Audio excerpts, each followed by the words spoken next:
Hello, good evening. আমরা আজকে family ট্রিপে যাচ্ছি। কোথায় যাচ্ছি বলছি। ওই দেখো, ক্যাব বুক করার জন্য আমার কর্তামশাই দাঁড়িয়ে আছে। ক্যাব এলেই আমরা হাওড়ার উদ্দেশ্যে বেরোবো। ঘুরতে যাওয়ার সময় মনটা এত ভালো লাগে, প্রত্যেকেরই ভালো লাগে, আমার খুব ভালো লাগে। আর এই যাওয়াটাই মজা। দিনটা এখন চলে এসছে, তো খুব ভালো লাগছে।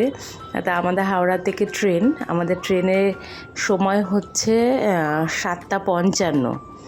আমরা যাচ্ছি হচ্ছে কাশী বিশ্বনাথের উদ্দেশ্যে। ওখান থেকে যাব রাম মন্দির দর্শন করে, তারপরে লখনৌ। পুরোটাই তোমাদের সাথে শেয়ার করব।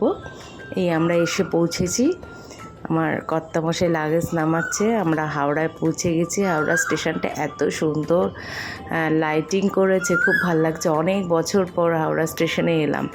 গেল বছর পেলিং গেছিলাম ফ্লাইটে, তো এবছর ট্রেনে সবাই মিলে একসাথে যাচ্ছি। দিদিরা ওখানে ওয়েট করছে আমাদের জন্য। দিদিরাও এসে পৌঁছে গেছে হাওড়া স্টেশন। দেখো, আমরা ট্রেনে উঠে গেছি। ট্রেনে তো খুব হই হই হচ্ছে। আজকে সারা রাতটা এভাবেই কাটবে। চলো, আজকের মতো টাটা।